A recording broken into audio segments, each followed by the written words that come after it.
Muito bem, mais uma vez, mais uma oportunidade, nós aqui estamos. Nós aqui estamos, rapaz, na fé e ao vivo, através do Instagram, através do Facebook, conectado com todo o planeta Terra. Quem diria, hein, rapaz? Quem diria que nós teríamos à nossa disposição um dispositivo que desse oportunidade para cumprir uma ordem dada pelo dono da igreja, que é o Senhor Jesus, que disse: ide e pregai o evangelho a toda criatura. A toda criatura. Interessante que o Senhor Jesus nunca saiu de Jerusalém. Interessante que o Senhor Jesus, que nasceu em Nazaré, na menor cidade de Jerusalém, onde ninguém acreditava que poderia nascer alguém renomado, alguém assim importante, ele nasceu em Nazaré, nunca saiu de Jerusalém, nunca colocou os pés no Brasil e nenhum outro país do mundo, nem no Monte Sinai. Jesus nunca esteve. Mas ele deu condição, através desse veículo chamado internet, ele deu condição através do Instagram, do YouTube, através do Facebook, de nós cumprirmos o que ele ordenou. Porque ele disse: ide, Cida, ide por todo o mundo e pregai o evangelho a toda criatura. Os que creem, você pode verificar em Marcos capítulo 16, versículo 15. Os que creem e forem batizados, que significa se entregarem de verdade, praticarem a fé, serão salvos. E aqui nós estamos exatamente ao meio-dia para podermos comunicar, falar a respeito da fé, compartilhar a comida que subsiste para a vida eterna, que é a palavra de Deus, e dar continuidade ao alerta feito por Deus e a exortação feita por Deus contra o pecado. Contra o pecado. Presta atenção aí, ô Cida. Presta atenção aí, Montenegro. Presta atenção aí, ô Genésio. Presta atenção, ô Gisele, Selma, Isanélia. Presta atenção, todos indistintamente que encontram-se nos acompanhando através do Facebook e também acompanhando através do Instagram. Dando continuidade, Juliana, dando continuidade ao que nós falávamos, nós vamos voltar ao capítulo 33 de Ezequiel. Olha só, o capítulo 33 de Ezequiel. Eu quero falar 3 versículos. O versículo 17, 18, o versículo 17, 18, 19 e 20. Todavia, presta atenção, todavia, os filhos do teu povo dizem, versículo 17, o Espírito Santo falando: todavia os filhos do teu povo dizem, não é justo o caminho deles, não é justo, mas não, todavia os filhos do teu povo dizem, não é justo o caminho do Senhor, mas o próprio caminho deles é que não é justo. Porque o próprio Deus estava dizendo que não adiantava o justo ter praticado a justiça ao longo de anos e ser pego na prática da iniquidade, do pecado, da transgressão. Ele não se lembraria da justiça do justo quando ele fosse pego na prática da transgressão ou na prática da iniquidade. E então os filhos de Israel estavam dizendo que isso não era justo, que isso não era correto. Olha só, olha só. Todavia os filhos de Israel, ou os filhos do teu povo, dizem: não é justo o caminho do Senhor, mas o próprio caminho deles é que não é justo. Desviando-se o justo da sua justiça e praticando a iniquidade, morrerá nela. Desviando o justo. Hoje eu estou sem a estola, é de vermelho. Os valentes se vestem de vermelho aí, ô Montenegro. Os valentes se vestem de vermelho, rapaz. A senhora disse assim: pastor Divino, a risada do senhor é muito gostosa. O senhor realmente está parecendo um profeta com essa barba. É, senhora, é pela barba do profeta. É o óleo que escorria na cabeça de Arão e na barba de Arão. Diz assim: desviando-se, ô Juliana, desviando-se o justo. Só para te contrair, o servo do Deus, de Cristo, o Montenegro. Presta atenção.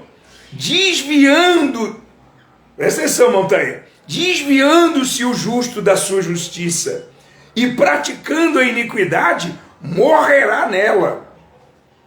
E convertendo-se o ímpio da sua impiedade e praticando o juízo e a justiça, ele viverá por ela. Ele viverá por ela. Todavia, vós dizei: não é justo o caminho do Senhor. Julgar-vos-ei cada um conforme o seu caminho, ó casa de Israel. Eu vou julgar, presta atenção, cada um conforme o seu procedimento, conforme o seu caminho, conforme a sua justiça. O meu justo, ô Gisele, minha querida, o meu justo vive pela fé. Não adianta ter tido fé, não adianta ter fé, não adianta ter iniciado no Espírito e ter se convertido à carne, ou estar agora seguindo na carnalidade. Não adianta ter começado naquela pegada, naquele espírito, naquela fé, naquele empenho, naquele primeiro amor, naquela primeira fé, naquela dedicação, naquela garra, naquela garra que havia no início da igreja, como era na igreja primitiva, que ninguém se considerava dono de absolutamente nada. Tudo que eles tinham em comum. Na medida que alguém tinha necessidade, eles dividiam os bens entre aqueles que precisavam. Eles tinham empatia. Eles sentiam a dor do seu próximo, do seu semelhante. Eles lutavam uns pelos outros. Eles juntavam os bens que tinham e eles dividiam entre eles ou entre a comunidade de acordo com que cada um tinha necessidade. O contrário da igreja de hoje, rapaz. O contrário, ô Jéssica, o contrário da igreja de hoje. Hoje, a igreja, por causa do bem ou dos bens adquiridos, do bem material, dos bens materiais, das empresas adquiridas e dos patrimônios adquiridos, e dos carros e dos impérios ou do império construído, se joga a alma fora, se joga aquilo que era dito antes, que era o mais valioso dentro da igreja, que é o pastor, porque sem pastor não existe ovelha. A ovelha depende do pastor para conduzi-la, para guiá-la. O pastor era a coisa mais importante, o maior patrimônio da igreja. Hoje não. Hoje, se qualquer bem material for ou tiver em risco de perda, se joga fora o pastor, se joga fora o obreiro, se joga fora o membro e se joga fora todo mundo e depois quer se resgatar. É muito difícil, é muita hipocrisia. Mas na época da igreja primitiva, não, se juntava multidões. Deus ia acrescentando mais e mais. Deus ia fazendo chegar mais e mais. As pessoas iam abandonando o pecado, abandonando a idolatria, abandonando a bruxaria, a feitiçaria. Os macumbeiros se convertiam, os bruxos se convertiam, que se entregavam, tirava a roupa branca, jogava fora, pegava as imagens, jogava fora, entregavam suas vidas a Jesus, se batizavam nas águas, se arrependiam de verdade do seu pecado e colocavam suas vidas à disposição, queriam servir no altar, queriam pregar, queriam evangelizar, queriam estar na igreja de dia, de tarde, de noite, de madrugada, nos montes, nas praias. Eu vivi isso e vivo até o dia de hoje. Ontem, por exemplo, saí depois do culto da noite e andei mais de 1 hora da igreja até em casa, evangelizando pessoa por pessoa, no meio do caminho, até nos bares, nas lanchonetes, entrava e dizia para as pessoas: olha, eu estou com uma gratidão tão grande dentro de mim, que eu não posso negar de dividir com vocês, de compartilhar com vocês o que Jesus fez pela minha vida, o que Jesus fez por mim. Jesus me deu a oportunidade, como deu para você, porque mais de 500 milhões de pessoas morreram nessa pandemia, através do Covid. Vocês que estão aqui dentro do bar, bebendo, e eu somos privilegiados, porque somos sobreviventes de uma pandemia, e Deus está dando oportunidade para você, oportunidade para mim, oportunidade para nós consertarmos a nossa vida e nos rendermos e nos entregarmos a Jesus para Ele fazer uma obra na nossa vida. Depois de passar o efeito da sua bebida aí, da sua latinha de cerveja, da sua cachaça, ou da sua bagunça, da sua folia, da sua orgia, para e pensa no que eu estou falando. Pensa no que eu estou te falando, porque talvez você não terá outra oportunidade. A oportunidade é em vida. Enquanto há vida, há esperança. Então o que eu tenho para falar para você que se diz cristão, que eu tenho para falar para encerrar, para você que se diz cristão de verdade, evangélico de verdade, você que se diz obreiro, membro, pastor, seja lá o que for, se você tivesse consciência da enxurrada de gente que está indo para as profundezas do inferno. Agora, enquanto eu estou falando, tem gente entrando no inferno.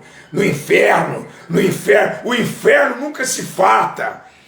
O inferno nunca se farta. Se você tivesse esse sentimento, essa empatia dentro de você, você consumiria toda a sua vida. Você daria tudo que você tem, tudo. Você colocaria tudo à disposição para que almas fossem ganhas. Você dizimava aqui no altar credenciado, onde tem um homem sacrificando, né? Onde tem pessoas visando o material, não, aumentar os seus bens. Não é onde tem pessoas que estão visando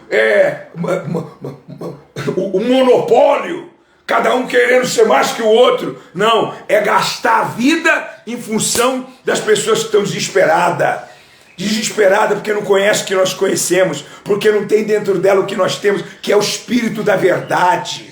Não é um sentimento, não é uma crise de histeria, não é uma religiosidade, não é virar um fanático ou um bobão, um panaca, não, é virar uma pessoa convicta de que haja o que houver, Deus está nela, Deus está com ela. As dificuldades que surgirem, os problemas que vierem, ela vai vencer, porque o Espírito está dentro dela. 1000 cairá ao seu lado, 10.000 à sua direita, mas tu não serás atingido, porque Deus está dentro de você, porque você é dele.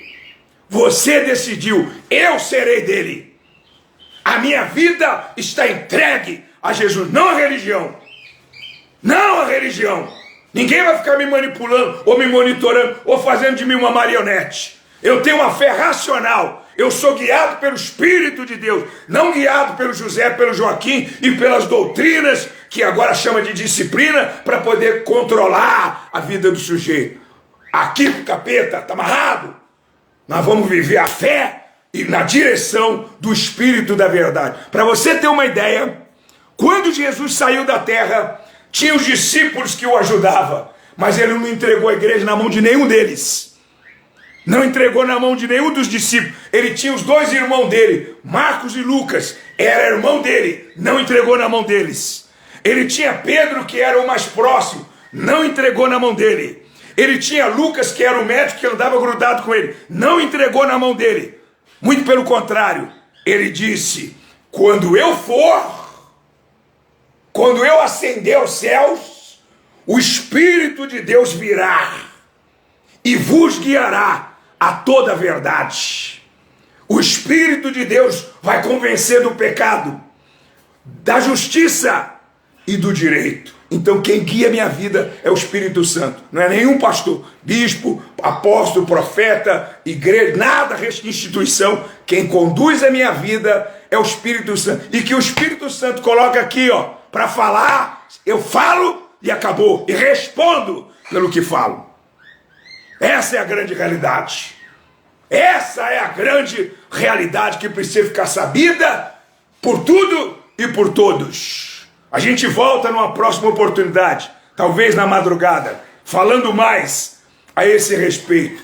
À noite, 19h30, vamos quebrar o pau com o espírito da enfermidade. Agora às 3 horas, vou quebrar o pau com o espírito da enfermidade. Quarta-feira, vamos buscar a salvação. Sexta-feira, vamos partir para cima do diabo, botar Satanás de joelho. Eis aí, vos dei autoridade para pisar na serpente, no escorpião e em todos os poderes do inferno. Todo o poder do inimigo. Então essa autoridade me foi dada, não para me ficar fazendo qualquer outra coisa na terra, mas para me arrancar das garras de Satanás a imagem e a semelhança do Deus que eu sirvo. Deus abençoe a todos vocês. Até o nosso próximo encontro. Até lá.